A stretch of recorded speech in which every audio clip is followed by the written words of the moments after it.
Donc, bonjour à tous. Donc, aujourd'hui, nous allons parler du travail des tendances et de la gestion des sorties. Donc, je suis Eric Lefort, je trade depuis un peu plus de 20 ans et j'ai écrit un bouquin qui s'appelait Trader les futurs et les CFD sur indice boursier qui est épuisé, trouvable éventuellement en occasion. Par contre, vous avez la possibilité de commander sur le site Mogalef Trading le fascicule de formation, en fait, qui date un petit peu, mais qui est tout à fait au goût du jour quand même. Alors, en ce qui concerne cette présentation, donc vous pourrez avoir le PDF de cette présentation directement sur le site Mogalef Trading. Vous allez sur le menu Home et conférence WHS 2022.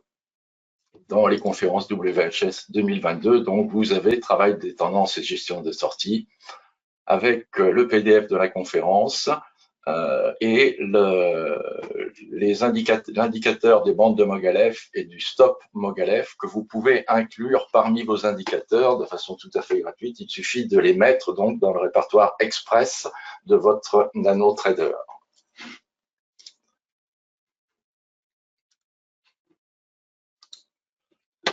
Voilà. Donc ça, c'est exactement ce que je viens de vous dire. Donc le sommaire, on va avoir quelques rapides rappels. On va voir un indicateur de niveau en temps réel qui vous permet de prendre des décisions pendant le trade et d'avoir des indications en particulier sur ce qui est le plus important, c'est-à-dire les supports et les résistances. On va voir comment trader les tendances en ligne, parce qu'il y a deux types de tendances, en fait, les tendances en ligne et les tendances oscillatoires. Et au final, on verra comment renforcer et comment alléger pour tenir une position sur plusieurs niveaux. Donc, un rappel rapide, les points de repère. Donc, j'utilise en principe en point de repère, quelle que soit l'unité de temps, la moyenne mobile exponentielle 150, qui est ici en bleu, et le retracement 90, qui est ici en vert. Le retracement 90, c'est le milieu du range des 90 dernières bougies. Donc, le milieu entre le plus haut et le plus bas des 90 dernières bougies, ce qui nous donne, avec l'ensemble, en fait, une zone que j'appelle une zone d'équilibre, c'est-à-dire que quand les cours sont au niveau de la moyenne mobile 150 et du retracement 90, nous avons en fait un marché qui est à l'équilibre et non pas en tendance, c'est-à-dire en range éventuellement. Quand on sort de cet équilibre et que les cours s'éloignent donc de la zone d'équilibre, alors nous sommes en tendance haussière.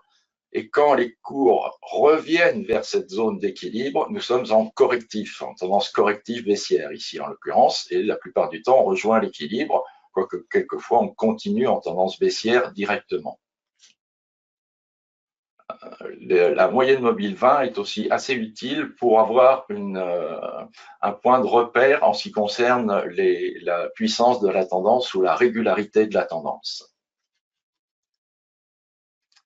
Donc ici, on voit tendance et corrective, vous voyez, avec une tendance qui vient du dessus de la zone neutre, qui traverse la zone neutre, avec la moyenne mobile 20 qui l'accompagne, et en correctif, on revient vers la zone neutre, en fait, en passant souvent la moyenne mobile 20, en cassant, puis avec ici un petit pullback, et un retour sur la zone neutre. Ici, pareil, vous avez des tendances et correctives.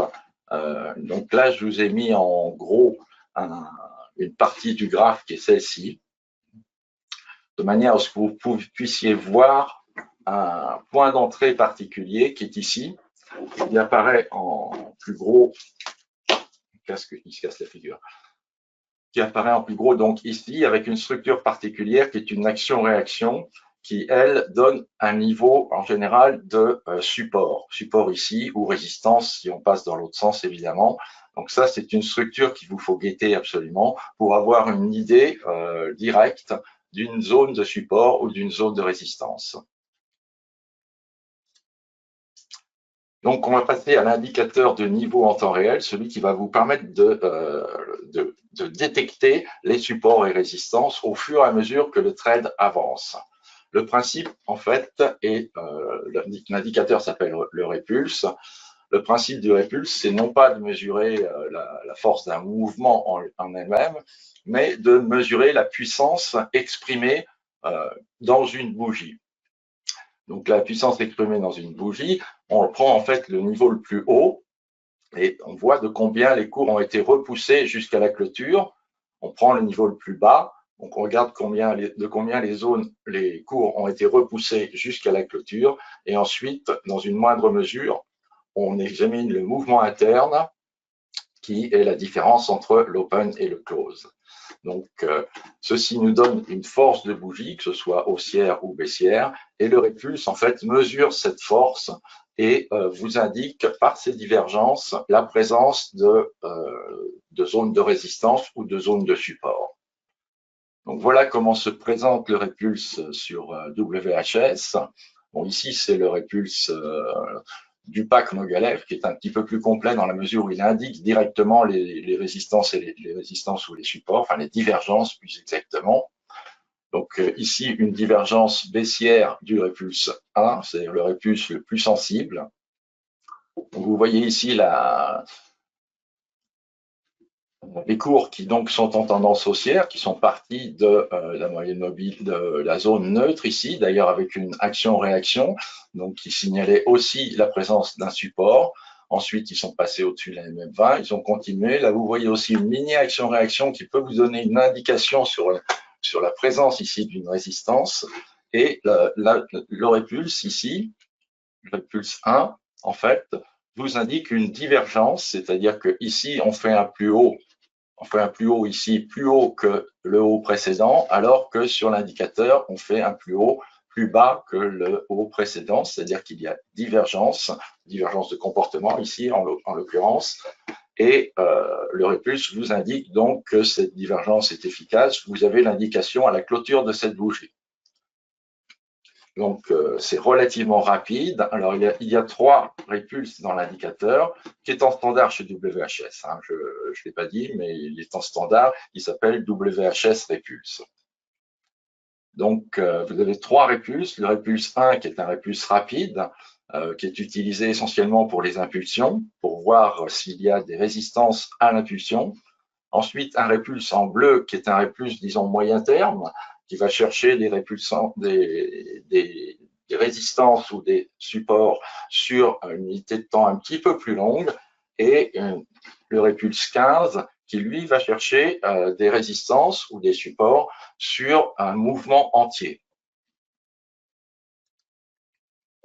Donc voilà l'exemple de ce que vous pouvez avoir comme indication pour les répulses.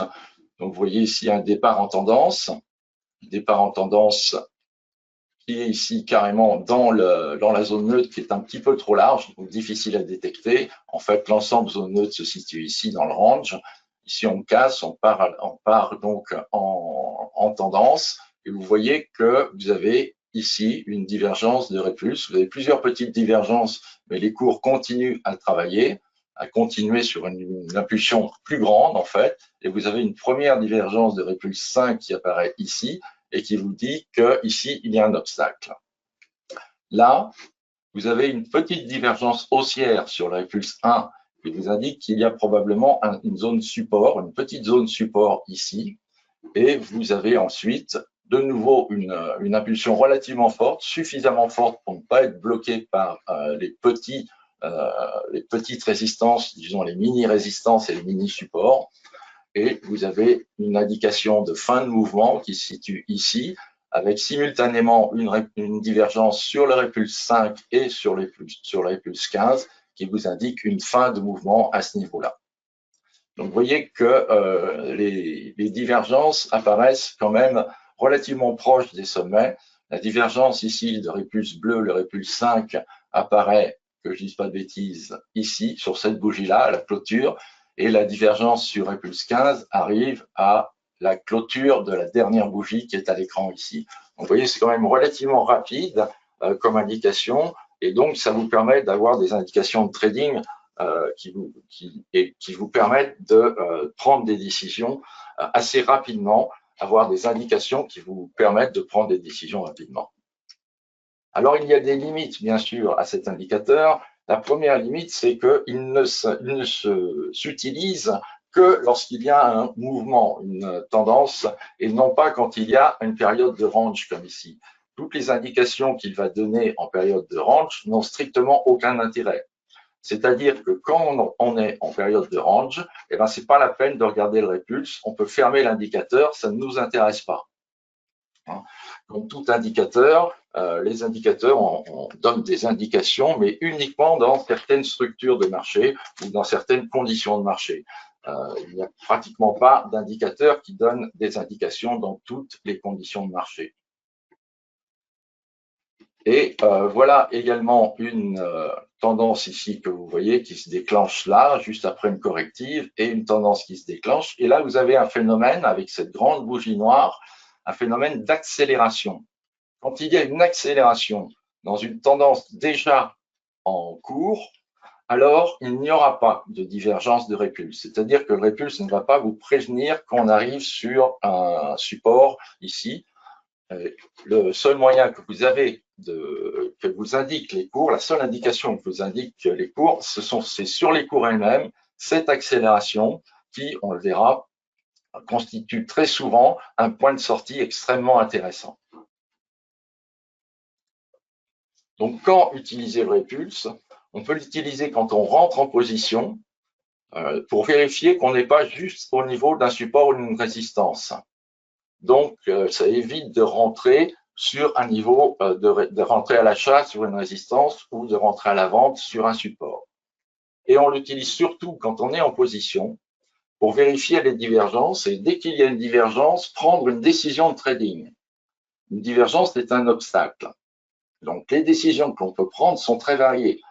Ça peut être une sortie totale de position, ça peut être une sortie partielle de position, ça peut être une couverture de position, c'est-à-dire qu'on couvre de manière on monte le stop de manière à ce que le stop couvre les frais et que l'on ne puisse pas repasser en position perdante. Eh bien, donc, on peut mettre le stop encore un peu plus haut pour assurer un gain minimum. En fait, toute décision reste possible et tout dépend de la tendance elle-même, de la vision globale qu'on a de la tendance. Si une tendance est particulièrement puissante, on aura tendance, entre guillemets, à essayer de rester en position.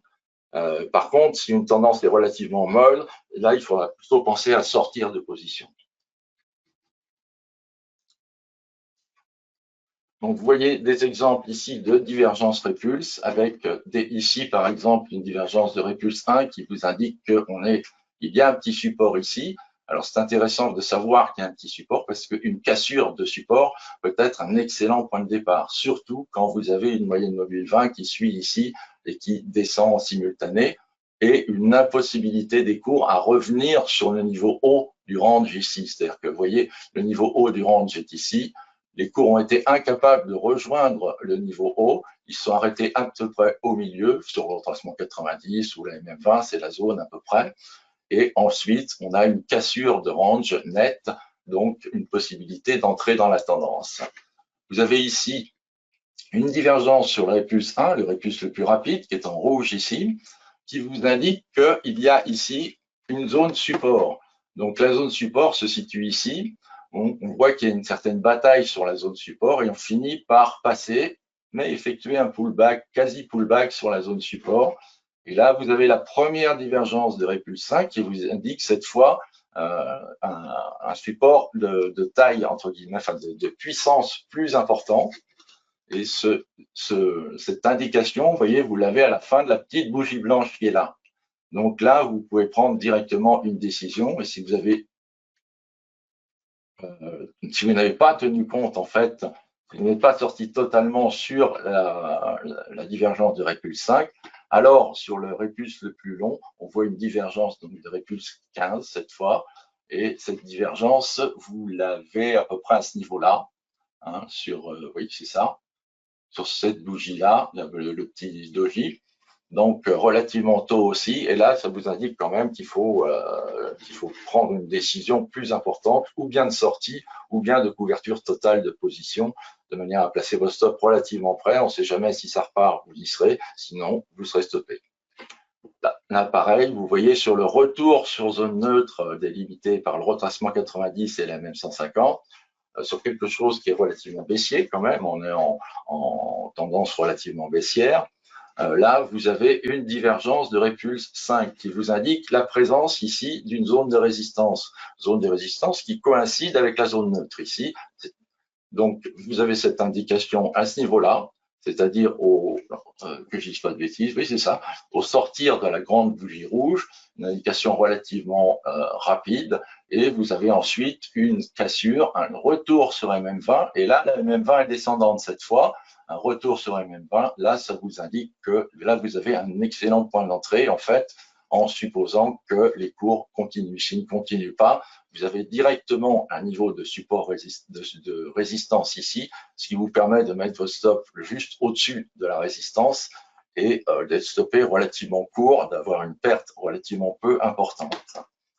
Là, ici, vous voyez que la tendance continue et vous avez à ce niveau-là à la fois un phénomène d'action-réaction et une divergence sur Repulse 1 qui vous indique un point dur, donc une zone de support. Cette zone de support est quand même apparemment relativement importante, un peu renforcée dans l'idée qu'on peut en avoir par cette structure d'action baissière et de réaction haussière. Et vous voyez que les cours tentent encore derrière d'aller un petit peu plus bas, et ils arrivent un petit peu plus bas, mais à ce niveau du bas, c'est-à-dire la clôture de cette bougie, ici, la bougie blanche, vous avez simultanément, quasiment, une divergence sur le Repulse 5 et sur le Repulse 15 qui vous indique que là, vraiment, on a un support de forte importance qui correspond quasiment au support qu'on avait avant d'ailleurs, mais là, vous avez une deuxième indication qui vous indique là une position de sortie plutôt favorable. Alors, je regarde juste un peu les questions en ce qui concerne tout ça. Bonjour, lors d'un breakout, l'avalement de la dernière bougie par la bougie précédente est un bon signal. Oui, ça peut être un bon signal à condition de casser un plus bas ou un plus haut.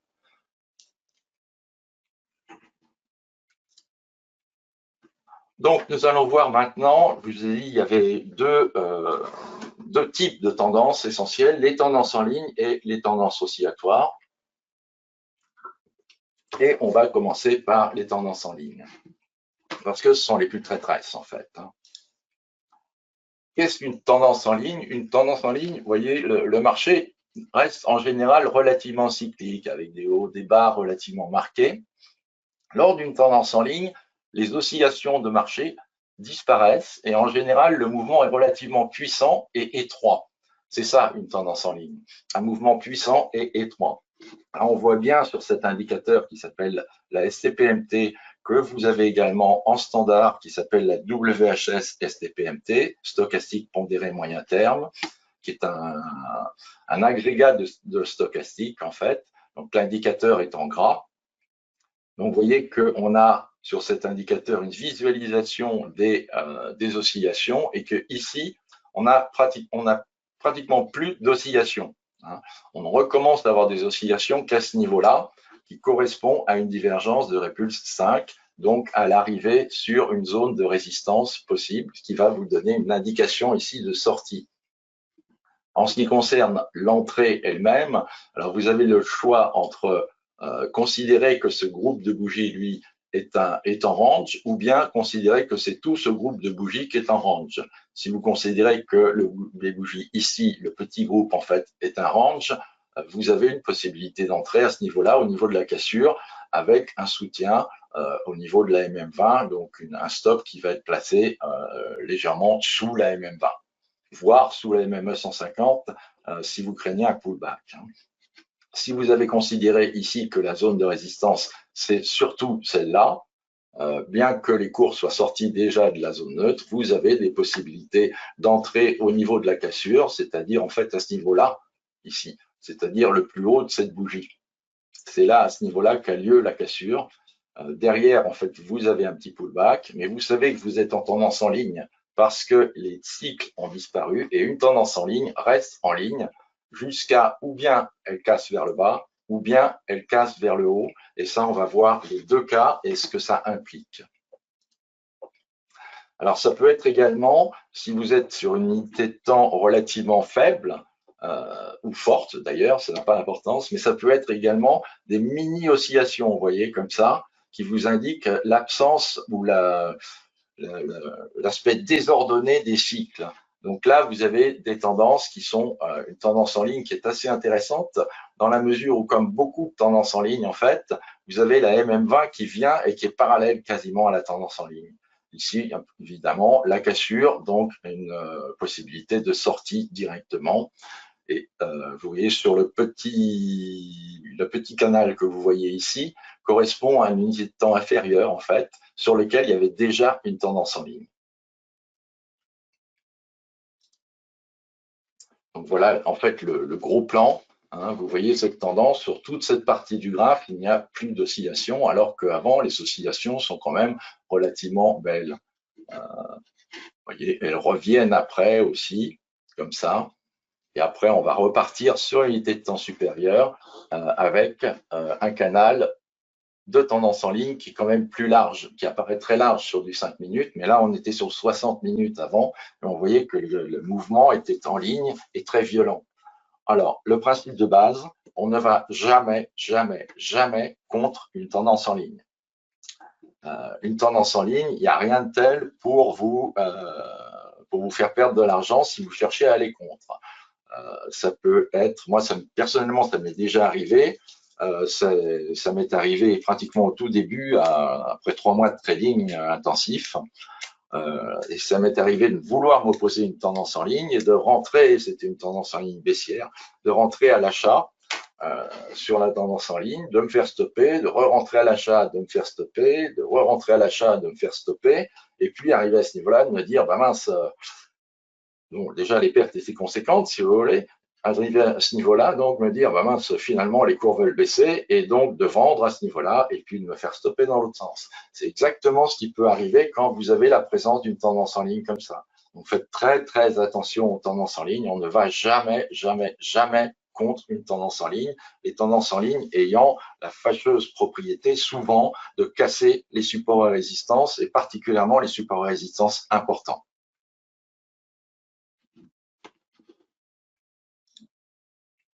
Donc voici ici une ligne, vous voyez, qui avait été tracée sur cette partie du graphe et la tendance qui continue derrière avec un petit peu plus d'oscillation, un petit peu plus de mouvement. Mais vous voyez qu'il ne faut pas aller contre une tendance tant qu'elle est en ligne comme ça, avec la MM20 qui vous soutient. Ici, on aurait pu penser qu'il y avait cassure, mais non, ça continue derrière. Et malgré les divergences successives sur les indicateurs qui indiquent la présence de support et de résistance, on casse à chaque fois. Donc, on ne va pas derrière une tendance très étroite comme ça, avec très peu d'oscillation.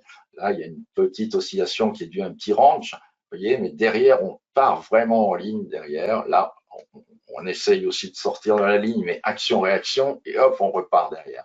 Donc, c'est terrible, une tendance en ligne. Il ne faut absolument pas aller contre, c'est-à-dire quand les oscillations ne sont pas présentes ou très peu présentes, et quand la tendance est relativement puissante. Au niveau des entrées maintenant, alors les entrées sont possibles sur le marché, éventuellement sur cassure du range précédent. Alors la plupart des entrées sont intéressantes à ce niveau-là. Hein. C'est la cassure de range, c'est là qu'on a les entrées les plus intéressantes et le risque le plus faible quasiment. Prendre une tendance en cours devient un petit peu plus risqué, mais ça peut se faire éventuellement. Ça peut être un renforcement, mais pour partir en fait sur un trade, l'entrée sur cassure du range précédent est toujours assez intéressante. Là, vous voyez un petit range ici qui était le range du matin en fait.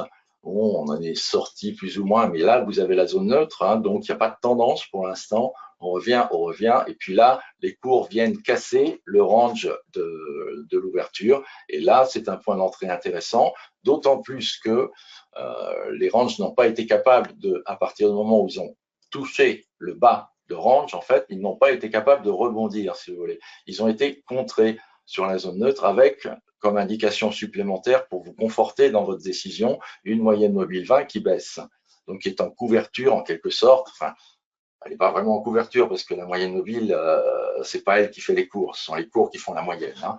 Mais ça vous donne une indication comme quoi les cours quand même ont tendance à baisser et à ne pas pouvoir plus exactement se relever comme c'était le cas avant.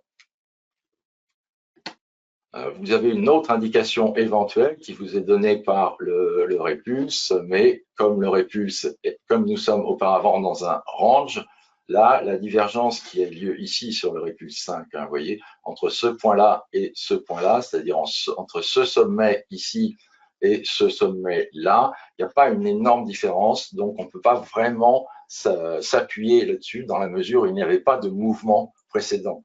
Alors, bien qu'il y ait une divergence, ici, on ne devrait pas en avoir tenu compte spécifiquement.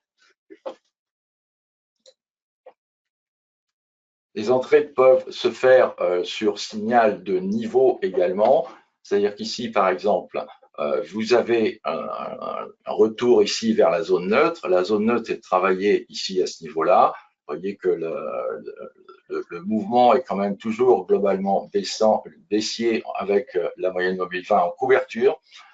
J'insiste bien, c'est pas la moyenne mobile 20 baissière, c'est la moyenne mobile 20 baissière en couverture, hein, c'est-à-dire au-dessus des cours actuels.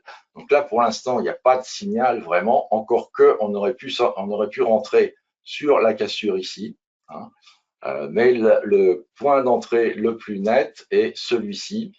Pourquoi? Parce que vous avez ici, vous voyez, le répulse 1 qui vous indique une zone de support. Donc cette zone de support correspond à ce groupe de bougies ici et éventuellement à ce point. Et donc c'est au moment où ce point, la zone de support est cassée, c'est-à-dire au moment où le support est cassé, il devient résistance derrière, et là vous avez un point d'entrée intéressant.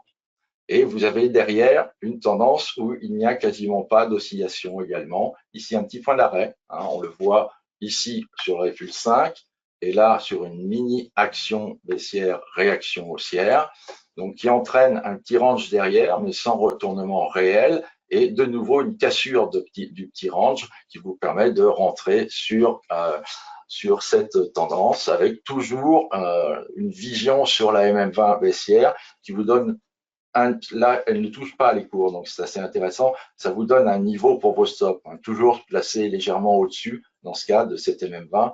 Et là, il y a peu de chances, quand le mouvement est assez important comme ça, que vous soyez stoppé. Là, il y a un impératif de sortie. Regardez la tendance.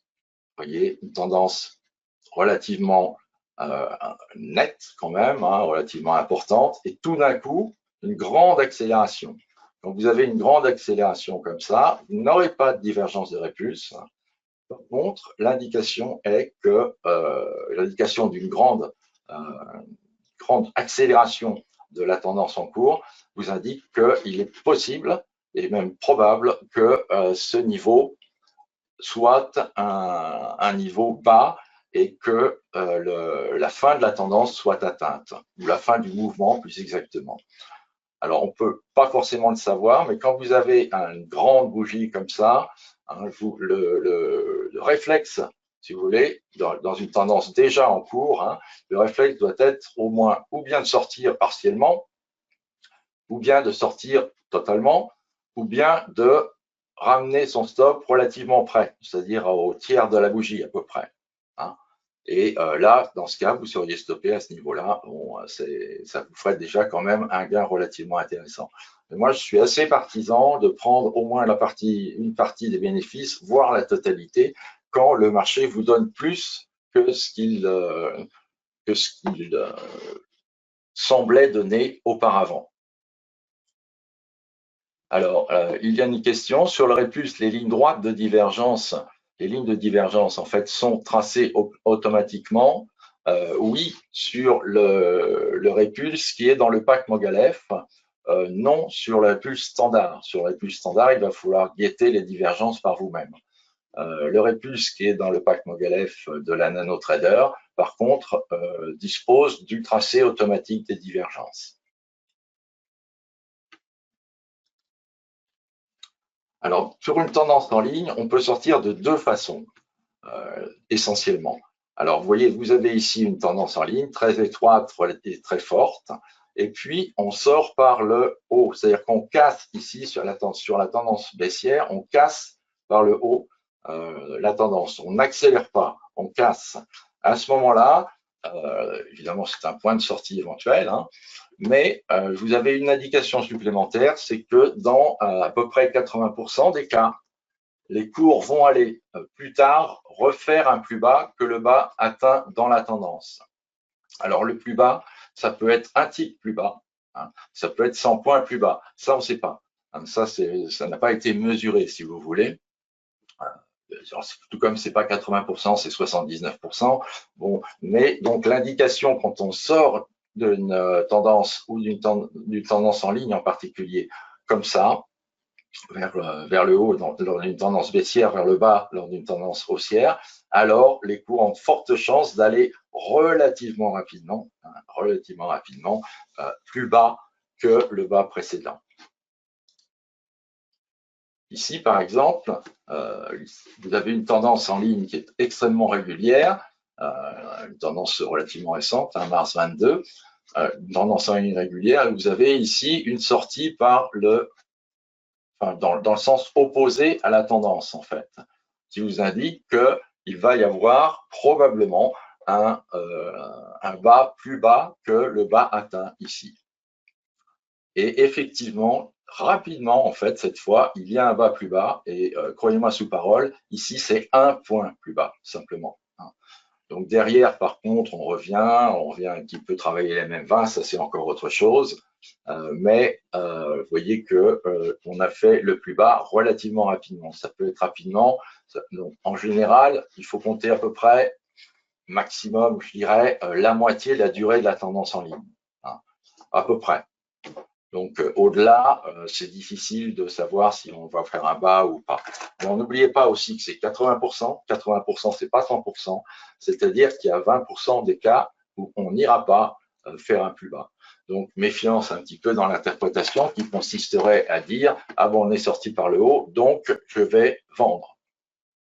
Ici, vous voyez, vous pouvez vendre, bon là, mais si on abstrait, si on enlève en fait ces bougies-là, eh bien on voit que ça part nettement dans l'autre sens au contraire. Hein. Donc n'oubliez pas qu'il y a 20% des cas dans lesquels ça ne fonctionne pas, ça.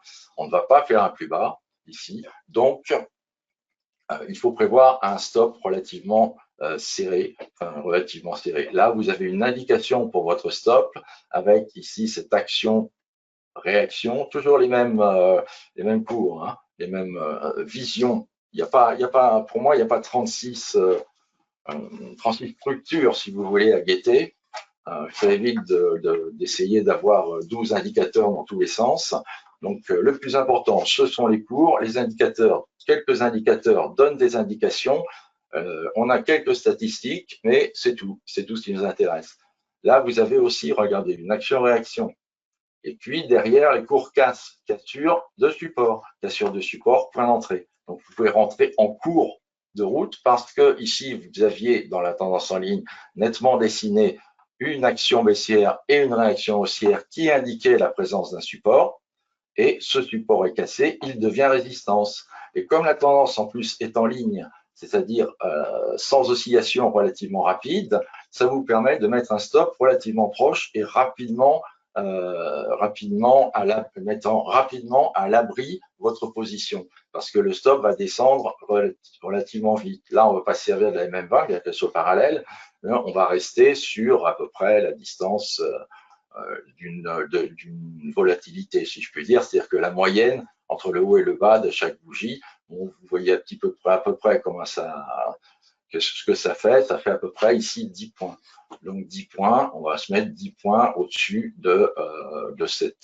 du côté haut du canal, ce qui fait qu'on va être sorti à peu près par là. Hein. Si on a ce type de sortie, le stop arrivant pas ici, ici c'est un petit peu trop, ce n'est pas assez haut si vous voulez. Alors si vous êtes trop strict et que vous allez vous placer votre stop trop près, alors vous serez stoppé à ce niveau-là. Si vous placez votre stop avec un niveau de volatilité au-dessus, vous serez à peu près à ce niveau-là. Et là, vous voyez, vous serez stoppé ici. Donc, un petit peu mieux. Surtout que la tendance aurait pu éventuellement continuer. Donc, pour traiter les tendances en ligne, les sorties de position doivent également être faites éventuellement sur les accélérations. C'est-à-dire que quand vous avez une tendance relativement régulière comme ici, et tout d'un coup une accélération, vous voyez qu'on était dans un canal à peu près parallèle à MM20, et tout d'un coup on s'en éloigne fortement, surtout avec un retour au niveau de la zone neutre ici, et bien là c'est une indication de sortie de position, d'atteinte d'objectif en fait. Donc même chose ici, quand vous avez une accélération, une tendance, et particulièrement une tendance en ligne, et bien là il faut également songer à sortir de position. Pourquoi ? Parce que quand vous avez une sortie dans le sens de la tendance, c'est-à-dire que là, vous voyez, vous avez un petit canal sur tendance en ligne ici qui casse les points successifs et vous avez une accélération qui sort par le bas du canal, alors que le canal était un canal baissier. Donc, elle sort dans le sens de la tendance. Elle exagère la tendance. Donc, à ce niveau-là, vous avez également à peu près 80% de chances pour que ce soit un bas qui puisse durer un certain temps, au moins le temps de la tendance en ligne la plupart du temps. Donc, c'est vraiment une occasion de sortie assez importante. Est-ce qu'il y a des questions sur les tendances en ligne? J'ai particulièrement insisté en fait sur les tendances en ligne parce que ce sont des tendances pas si faciles que ça à traiter. Il faut impérativement savoir les détecter pour ne pas aller contre. Donc, si vous avez des questions, vous les posez, puis je répondrai un petit peu plus tard. Là, compte tenu du temps qui nous est imparti, on va passer directement sur les tendances oscillatoires. Donc, les tendances oscillatoires sont des tendances. Ici, vous avez donc l'indicateur, le STPMT dont je vous ai parlé, qui, elle, fait apparaître les cycles de marché ici, vous voyez, et qui possède aussi, avec ces divergences, quelques intérêts. Alors, sur un mouvement tel que celui-là, vous voyez, vous avez des oscillations successives qui vous indiquent éventuellement les possibilités de départ. Alors, pourquoi, par exemple, sortir, là, vous avez nettement une zone de résistance ici, on peut estimer qu'il y a cassure ici, ou on peut estimer qu'il y a cassure là. Là, on sait que probablement, puisque la tendance, le retournement haussier en fait de cycle est relativement lointain, je dirais, on a des chances d'arriver rapidement sur une fin. Par contre, si vous prenez la cassure du premier range ici, une cassure en clôture, je vous rappelle, là, vous avez une possibilité de prise de position ici à peu près, ce qui est beaucoup plus confortable parce que vous allez avoir des oscillations successives. Alors, l'intérêt de la STPMT complète en fait le répulse. Le répulse qui vous donne des indications ici de résistance et le répulse 5, le répulse 1, j'entends, le rouge, et le répulse 5 qui vous donne ici, c'est-à-dire là où il y a la petite bande rouge, en fait, sur la fin de cette bougie-là, il vous donne l'indication d'une résistance plus importante, une résistance majeure.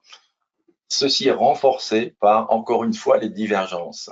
La STPMT, les divergences de STPMT sont assez puissante, si je puis dire. C'est-à-dire que la divergence n'apparaît la plupart du temps que lorsqu'on a une zone de résistance ici, ou une zone de support dans l'autre sens, une zone de résistance donc assez importante. Là, vous pourrez remarquer que la divergence de STPMT est doublée par la divergence de répulse.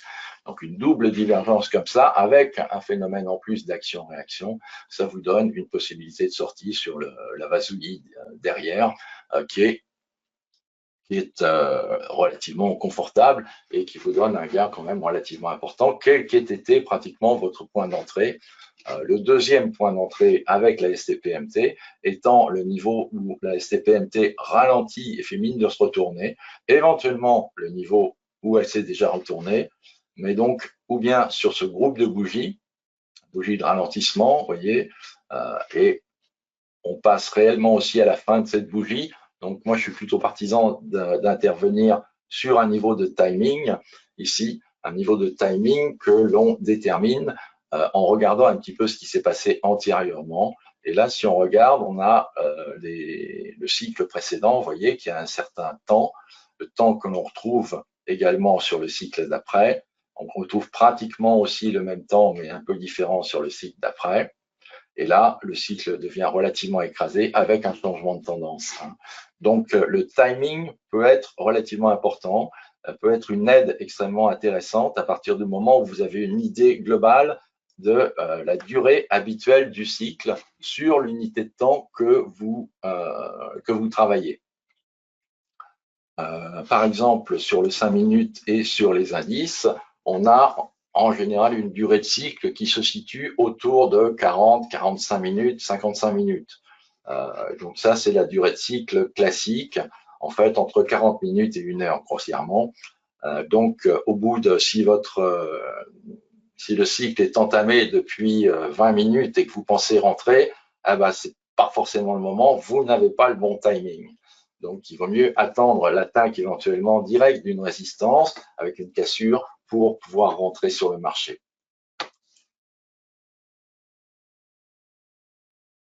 Je regarde juste les questions, c'est pour ça que je m'interromps, donc il n'y a rien de nouveau. Alors, les indicateurs de cassure sont particulièrement intéressants, surtout l'indicateur de cassure haussière. Alors, qu'est-ce que l'indicateur de cassure haussière? C'est un indicateur qui, entre deux hauts, va vous tracer, ici en noir par exemple, une ligne, et puis ensuite en vert, il va tracer une prolongation de ligne. Ici, pareil, on prend ce sommet, on prend celui-là, là, il trace une ligne, et il trace une ligne verte qui sera un signal quand elle est cassée, en fait, un signal d'achat ici en l'occurrence, puisqu'il s'agit d'une cassure haussière. Donc vous voyez que ces signaux sont souvent assez bien placés, même quand le marché est déjà parti. Ici, vous avez par exemple, vous voyez, une ligne de cassure qui est indiquée ici. On tient, on tient, on tient, et la cassure a lieu à ce niveau-là. C'est une cassure assez intéressante, bien qu'elle ne soit pas très rapide à se mettre en route et qu'elle vous laisse légèrement le temps de douter. Mais nous sommes ici sur le 1 minute, donc ça vous donne une idée. Mais vous avez une zone support qui est non pas vraiment le retracement 90, bien que le retracement 90 ici soit pile poil sur la zone, mais qui correspond en fait en gros à cette zone ici, à la zone antérieure de résistance. Les cassures pour renforcer. Donc ces cassures, c'est en standard sur la NanoTrader. C'est un indicateur que j'ai donné donc à WHS et qui est en standard, qui s'appelle le breakout. Il n'a pas le même nom parce que ça c'est le nom, si vous voulez, de l'indicateur qui se trouve dans le pack Mogalef. Mais vous le trouverez dans les cassures, oui, vous tapez breakout ou bullish, et vous aurez l'indicateur qui apparaîtra directement dans votre sélection d'indicateurs. Donc, ajoutez un indicateur, vous mettez bullish et là, ou breakout, et vous aurez l'indicateur qui sera dans la liste que vous pourrez aisément mettre sur vos graphes. Donc, c'est assez intéressant parce que tous ces types de cassures constituent en général des points d'entrée relativement intéressants qu'il faut mixer éventuellement avec la notion de cycle et de longueur de temps dont je vous ai parlé à la diapositive antérieure. Ici, encore une fois, vous avez, voyez, une tendance qui n'est pas en ligne cette fois, mais une tendance relativement régulière, tendance haussière qui est suivie par la MM150 avec des oscillations qui sont bien marquées, mais avec du retard par la moyenne mobile 20, parce que la moyenne mobile 20 elle sera fatalement en retard par rapport au cours et par rapport aux oscillations elles-mêmes. Donc ce n'est pas quelque chose de facile à utiliser pour détecter les oscillations. Il vaut mieux le détecter avec une stochastique, et particulièrement la STPMT qui est faite pour ça. Donc là, vous aurez STPMT en standard, WHS STPMT dans vos indicateurs. Et là, donc là, vous avez une tendance relativement régulière. Et qu'est-ce que vous voyez ici? On tape le haut de la tendance. Et qu'est-ce qui se passe là? Il se passe une exagération. Une exagération, c'est toujours, ça doit toujours vous poser vous posez problème en fait, et tout de suite vous devez vous dire attention, c'est un point de sortie, ce n'est pas un point d'entrée. C'est un point de sortie, parce qu'on a tendance à dire bah, tiens, j'ai raté le mouvement, là, ah bah ça part drôlement, bah, j'achète.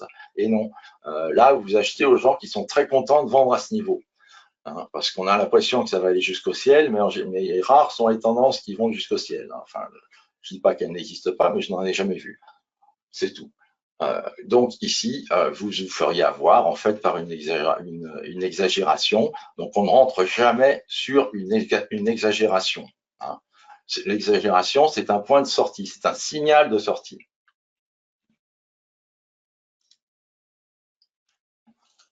Voilà, le même mouvement ici sur l'unité de temps principale en fait, c'est-à-dire l'unité de temps sur laquelle la moyenne mobile 20 adopte à peu près le rythme de la tendance. Donc vous voyez ce qui s'est passé sur cette unité de temps qui est plus importante, entre guillemets, hein, puisqu'il s'agit quand même du 5 minutes. Donc on avait ici un range relativement net. Alors vous avez les entrées sur cassure de range.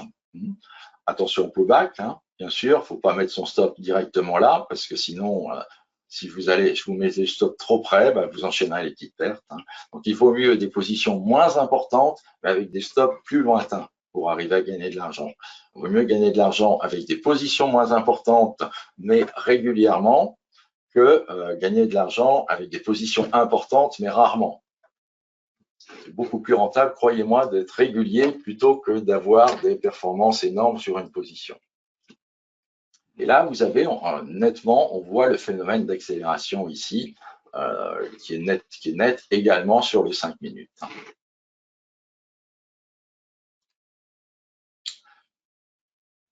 Je regarde de nouveau s'il y a des questions. Je dois être super clair. Je plaisante. Hein. Donc, pas de questions apparemment. Donc, maintenant, je vais vous parler des bandes Mogalef qui peuvent vous être utiles pour déterminer ou des points d'entrée ou des points de sortie supplémentaires. Alors, que sont les bandes Mogalef en fait? Les bandes Mogalef sont des projections d'un range futur possible, je dirais à peu près probable. Maintenant, ce n'est pas d'une exactitude absolue, hein, mais on arrive à voir quand même que ici, par exemple, c'est la clôture de cette bougie, là où je suis, là où il y a ma souris, que ce range vert rouge est tracé. Donc, à la clôture de cette bougie, le tracé des bandes Mogalef qui fait une projection simplement tenant compte du passé, une projection sur l'avenir. Donc, comme toute projection sur l'avenir, c'est pas du 100%, loin de là. Donc, mais vous avez quand même, voyez, un niveau haut qui était déterminé possible ici, un niveau bas qui était déterminé possible ici, mais il n'y a pas de, seul le niveau haut ici a été atteint dans la mesure où nous sommes sur une tendance globalement haussière, voyez, avec une zone neutre qui monte inexorablement. Donc ici, par exemple, la projection a lieu à la clôture de la petite bougie rouge, ici, vous voyez, avec une projection d'un bas possible des cours ici, d'un haut possible des cours là.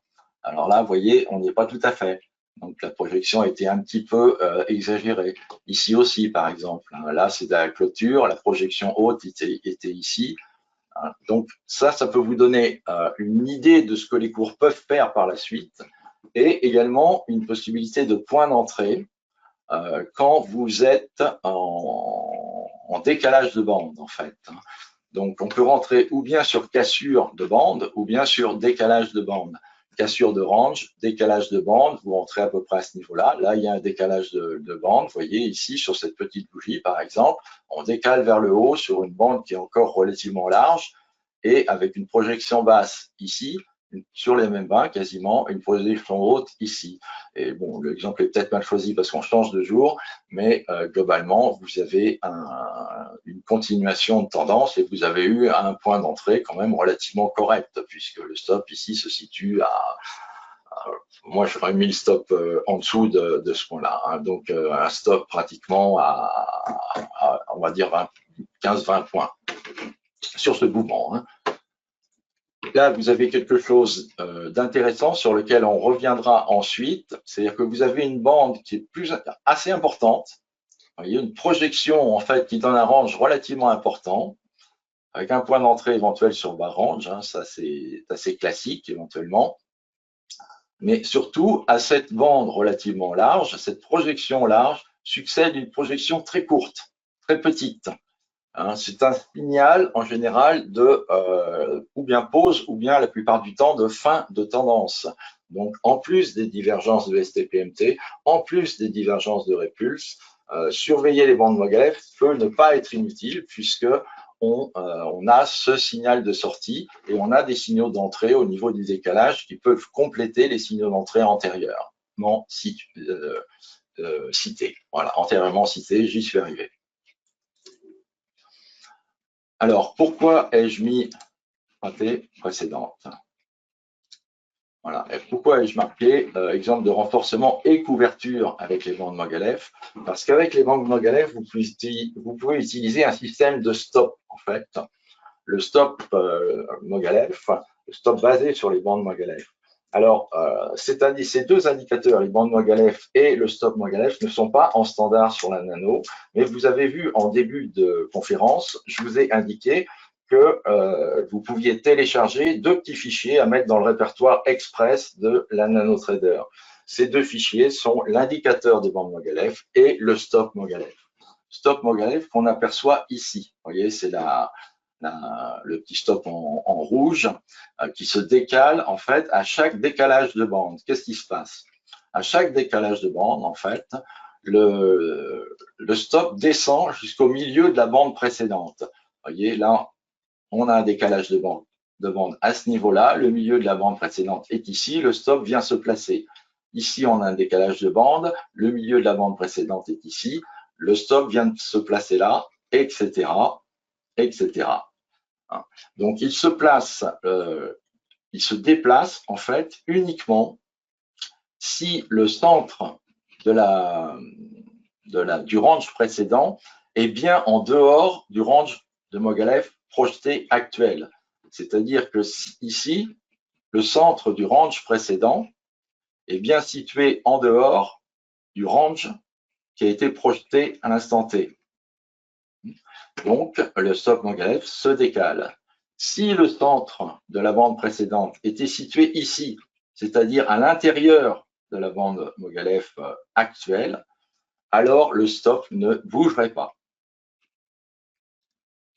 On a, je pense, des structures. Donc là, vous voyez quelque chose de relativement courant, hein, je vous ai déjà décrit, avec un range, cassure, décalage de bande, grande bande, petite bande derrière, bon point de sortie. Hein. D'autant plus que vous avez des divergences sur le répulse 5 qui vous donnent deux indications identiques ici sur le répulse, voyez, deux indications identiques. Ici, la première divergence et là, la deuxième divergence. Mais elles sont identiques, elles correspondent à des sommets, en fait, qui sont à des niveaux qui sont les mêmes, qui sont ce niveau-là, considéré comme un point de résistance important. Donc, ce qui est le cas, hein, on voit également une petite cassure derrière le lendemain et les cours qui vasouillent légèrement, mais il était très avantageux de sortir à ce niveau-là, qui correspondait à la fois aux divergences de répulse et au fait que les bandes Mogaev étaient larges auparavant et étroites directement à ce point-là.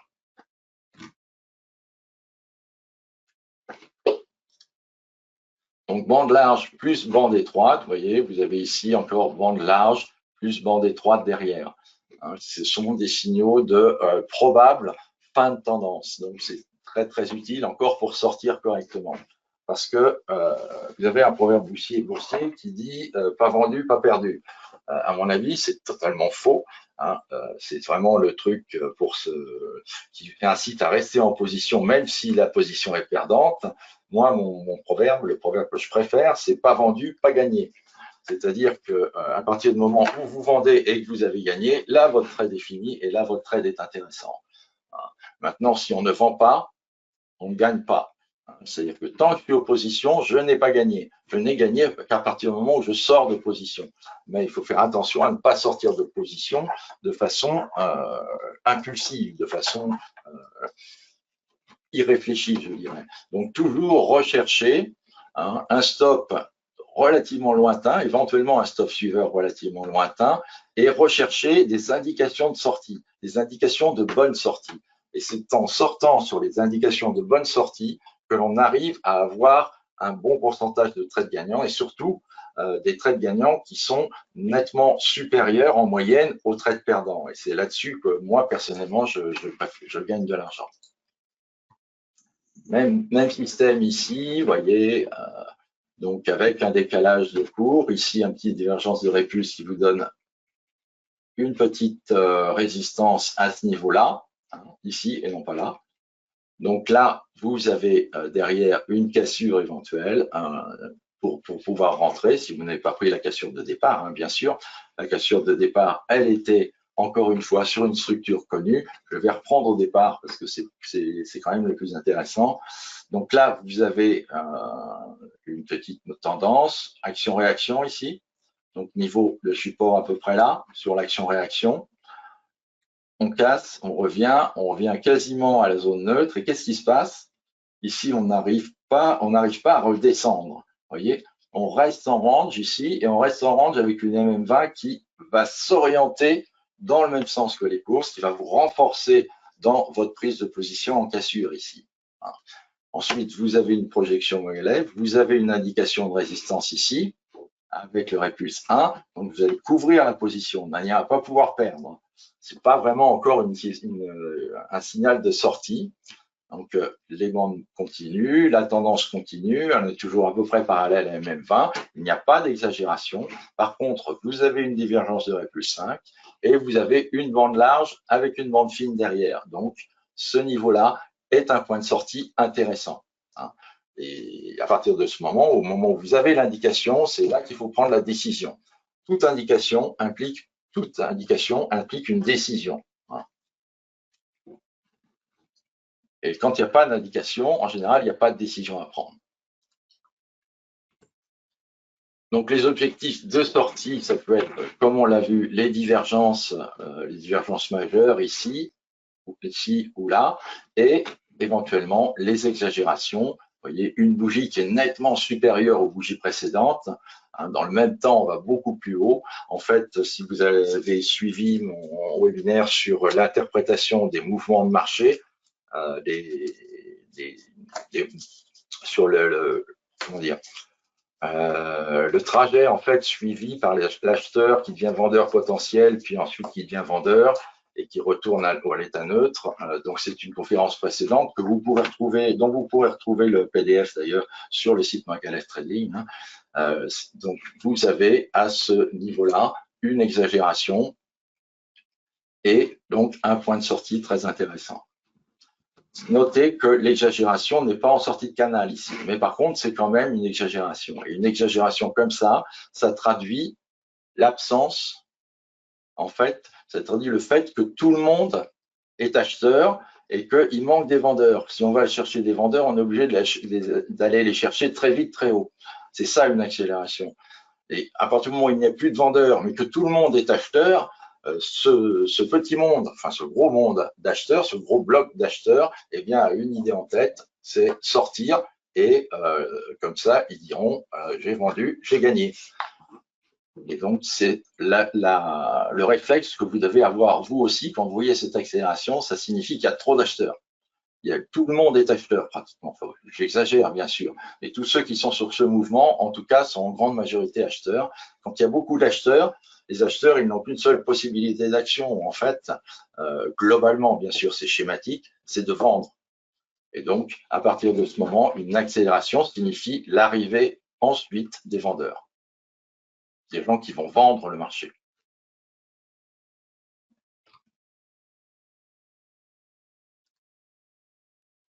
Ah, mais il y a une question qui est intermédiaire que je n'ai pas vue.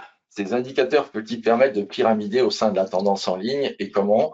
Alors, oui, sur une tendance en ligne, c'est un petit peu plus délicat. C'est-à-dire qu'on peut utiliser surtout pour renforcer une position, les cassures, ou les arrivées sur le côté support de la tendance en ligne, ou le côté résistance si on est en tendance baissière. On va voir un petit peu plus tard la conduite de trade quand il y a quand il y a la possibilité de renforcer pour alléger ensuite. Ici, exactement la même chose. Là, vous voyez qu'il y a une accélération suivie d'une action-réaction. Donc, double indication qui vous indique que vraiment ici, c'est le point de sortie. Hein. Et pas de divergence sur répulse parce qu'il y a exagération. Donc, il ne faut pas chercher à regarder les divergences répulses lorsqu'il y a exagération des cours.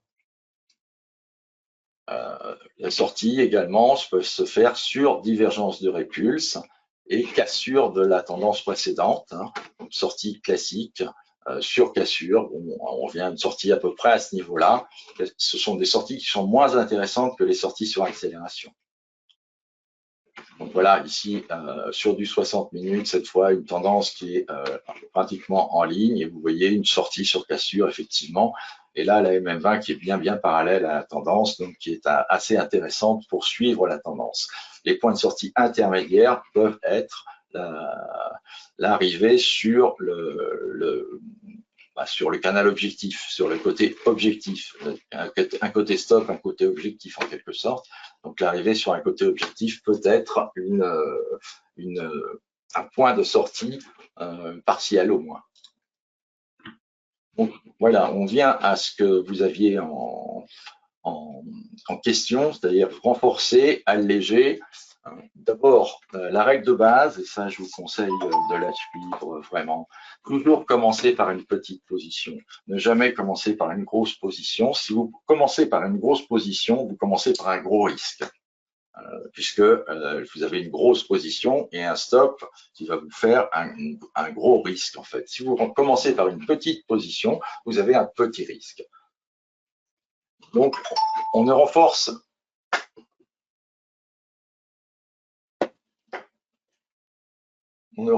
que les positions, on ne renforce jamais les positions qui sont en perte.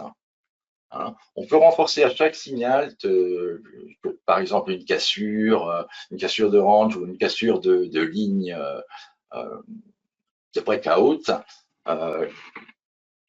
Tant qu'aucun signal de divergence majeure, c'est répulse 5 ou 15, n'a eu lieu, et tant qu'aucune accélération ne se présente. On peut commencer à alléger en cas de divergence majeure, c'est-à-dire du répulse 5 essentiellement, ou en cas d'accélération. Et on peut sortir définitivement en cas de cassure de tendance. Bon, ce ne sera pas la sortie idéale. De stop suiveur touché, ce n'est pas la sortie idéale non plus, ou bien d'action-réaction. Dès que vous voyez une action-réaction, éventuellement, qui est contre vous, éventuellement, ça peut être également un signal de sortie, tout comme une divergence majeure sur le répulse 15, par exemple, mais voire sur le répulse 5 aussi, à voir suivant la tendance. Hein. Donc, voici ici un exemple en fait de renforcement successif et d'allègement successif. Donc là, vous avez une sortie en fait du range précédent, une extraction de zone neutre et une cassure en simultané qui vous donne une possibilité d'entrée à ce niveau-là en fait. Là, vous avez par contre un pullback. Donc, si vous avez mis votre stop juste au niveau de ici ou au niveau de la MM20, là, vous serez stoppé. Hein, il faut mettre le stop à une distance suffisante en fait pour corriger la volatilité. Surtout que là, vous avez déjà une partie haussière, si vous voulez, de cycle, qui est suivie par une partie baissière, puis une partie haussière, puis une partie baissière, puis une partie haussière, puis une partie baissière, etc. Donc là, vous devez vous attendre éventuellement à une partie baissière. Si vous mettez votre stop trop près, vous serez stoppé, vous aurez une perte.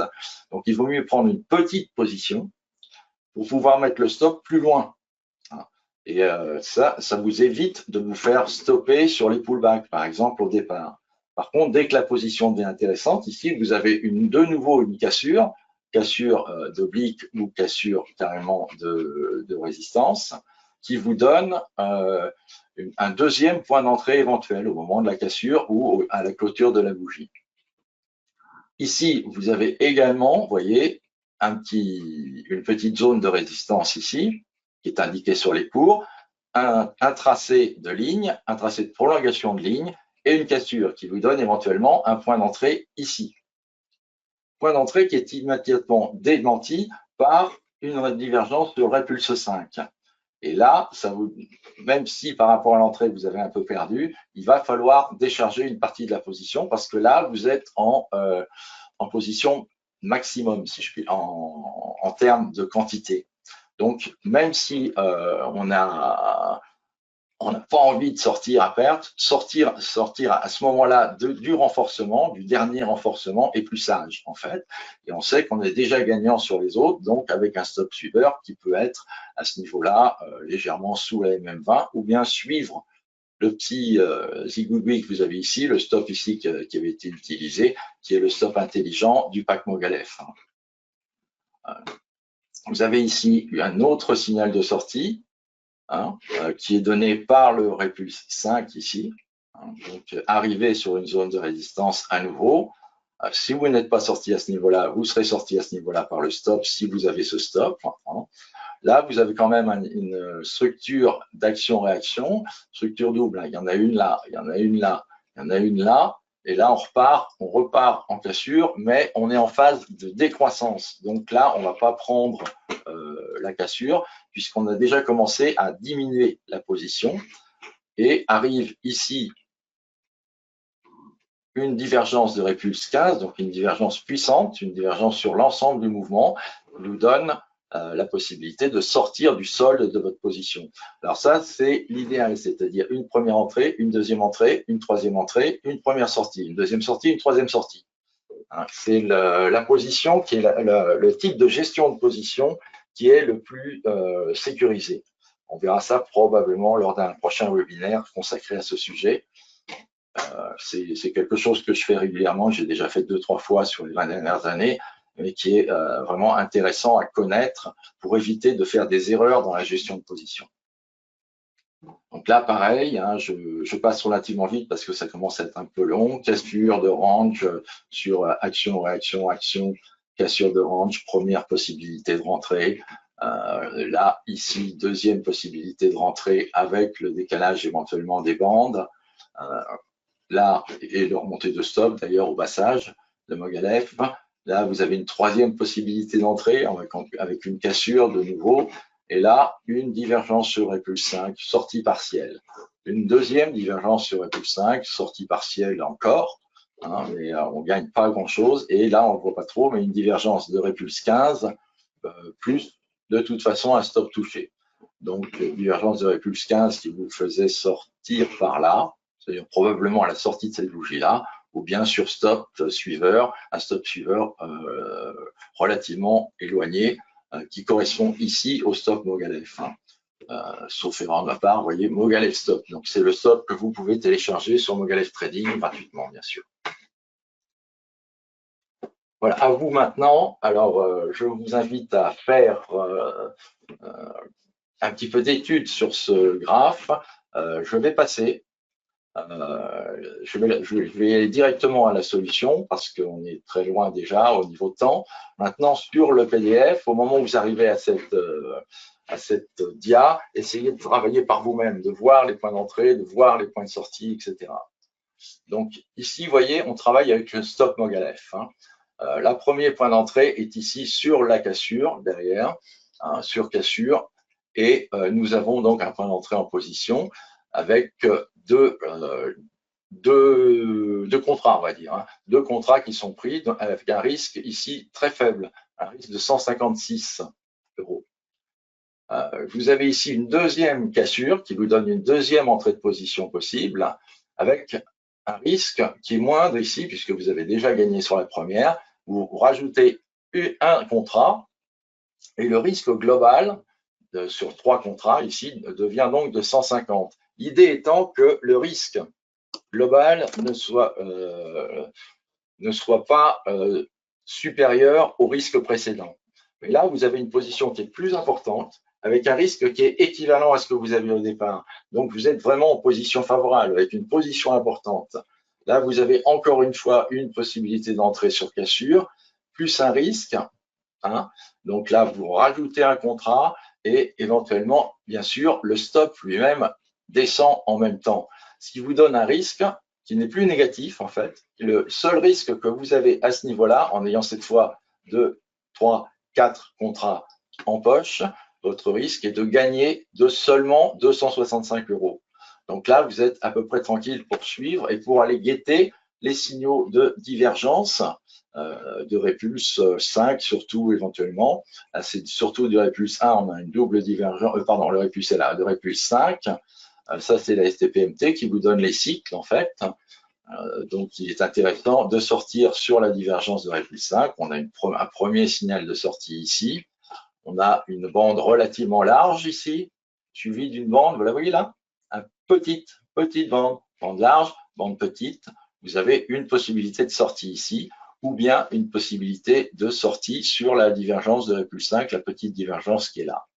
Et la sortie finale ici se fait sur stop suiveur du stop Montgalef. Bon, je crois que j'ai répondu à toutes les questions-réponses. Donc, je vous rappelle que alors, vous avez éventuellement, si vous voulez, des exemples de trades, un résumé d'une journée de trading qui est disponible. Alors, les résumés antérieurs faisaient 1 heure ou quelque chose comme ça. Je crois que j'ai réussi à faire un résumé sur une demi-heure simplement. Donc, avec les principaux points d'intervention, c'est disponible sur YouTube, sur ma chaîne. Donc, vous allez sur le site Mogalef Trading et bon, il y a un gros machin new donc qui s'affiche et vous aurez la possibilité d'aller sur hop, voilà, vous voyez le gros machin new, on ne peut pas le rater. Vidéo sur YouTube, des tradings, vous en avez d'autres, hein, des séances enregistrées comme ça que je fais en direct et sur lesquelles je fais des résumés.